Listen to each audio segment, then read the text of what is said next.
What up, YouTube? C. Anthony back with another video. You want to help the channel grow? Hit that like button and subscribe. Hashtag C. Anthony TV. Check out a couple of my previous videos. On deck, Tim Bradley picking Terrence Crawford by stoppage over Errol Spence. We all know they're looking for a fight late this fall. They're in negotiations right now. Probably going to be October, November, somewhere around there. As of right now, all the boxing, well, most of the boxing experts are rocking with Crawford over Spence. I'll start with Tim Bradley. He's picking Crawford. He's by stoppage, actually, but he picks it. He says it could be a close fight, but he's giving the edge to Crawford, and he's picking it by stoppage. He's looking at the way that Crawford stopped Sean Porter. He said that Errol wasn't able to do it, and we all know that Crawford was the first to be able to get that fight stopped. His dad actually called off the fight after him being dropped a couple of times. We all know that Bradley is a big fan of Terrence Crawford, but he says that has nothing to do with it. He's just looking at skill alone. A lot of the boxing legends rocking with Terrence Crawford, starting with Antonio Tova. Also, he's saying that Spence is one-dimensional. I highly disagree with that. I don't think he's one-dimensional at all. You look back at Spence when he fought Kell Brook, he was able to switch his game up. Started out boxing in the middle of the ring. He was having a little bit of trouble with Kell Brook. Kell Brook, excellent jab, great timing, but he was able to wear Kell Brook down, slow him down, catch up to his rhythm, his timing, and he was able to punish him at the end of the fight and get that stoppage. Even though we know Kell Brook was coming off that Triple G loss, Errol was still, he looked impressive versus him. Then when you look back at Ugas, he was straight lumberjack. He was chopping him down, chopping him down. He did get rocked for a second, looking for his mouthpiece, but he was able to break him down. So I don't really see the one-dimensional. We all know he likes to jab a lot.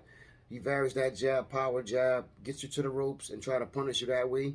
When we look at Sean Porter, front foot, back foot, he fought both ways. He was in attack mode, but he was also real good with his defense, being able to duck and pivot, counter some of Sean Porter. We all know Sean Porter, hell of a bull rush, a lot of endurance, and he was able to beat him, not just walk him down, but fight off the back foot and use a lot of counter punching. So I think that's an example of him not really being one-dimensional. And then when you take a look at Mikey Garcia, he was able to actually box with Mikey. A lot of people thought that fight was going to be Errol trying to walk him down, trying to get him to the ropes and press.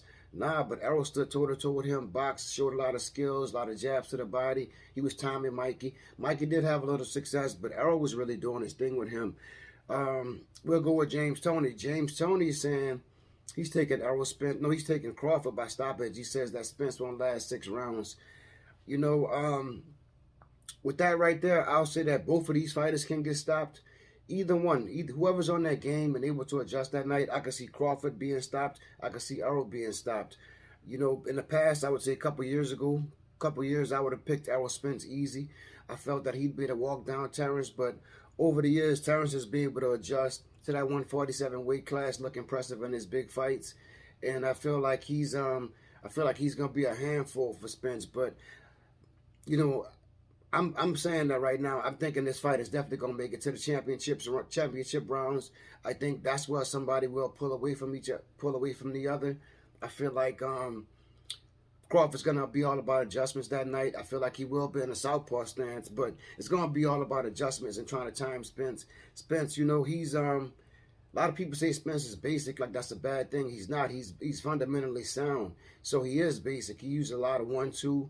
1-2 slip, counter, excellent jab, power jab, gets you to the ropes, a lot of endurance. He bounced back from that car injury, looking much better versus Ugas than what he did, I would say, versus Danny Garcia. Even though he got the Garcia victory, look a lot more like Errol from the heyday versus Ugas. Looked like he was really determined to get that fight.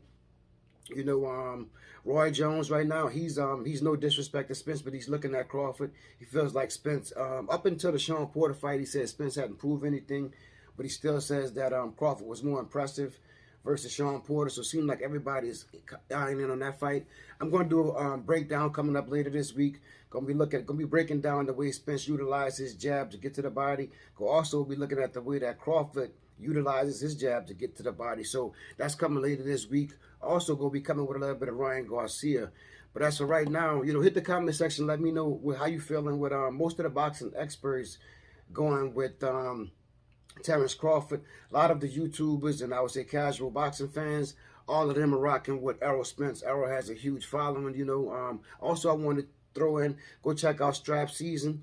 Part 7 just dropped on Sports Fans Only podcast. Go check that out. Getting good feedback. I thank you all for that. But as for James Toney, you know, he just said 6 rounds. He just doesn't think that Errol is up to the task of being able to handle Terrence Crawford. So, like I said, I can't disagree. I think that he's going to the championship rounds, but he didn't give much. You know, I know we all know that Spence has had his ups and downs in his career, but as for now, still undefeated with a great record. You know, had that car accident, and some fights people said that he should have. A lot of people thought he could have stopped Kell Brook a lot earlier, and some people were shocked that he was pressed by Sean Porter. But it is boxing; you have to adjust, and you can't just run in there. You have to find your time and your rhythm. You know, but as for right now, that's what it's looking like. A lot of the experts rocking with Terrence. Most of the YouTubers and I would say the casual people are going with Errol. Thanks for watching this video. Another little short video. And as for the one-dimensional with Antonio Tarver, I don't see that. But I'll be back at you soon with another video. If you like the content, hit that like button and subscribe. Peace.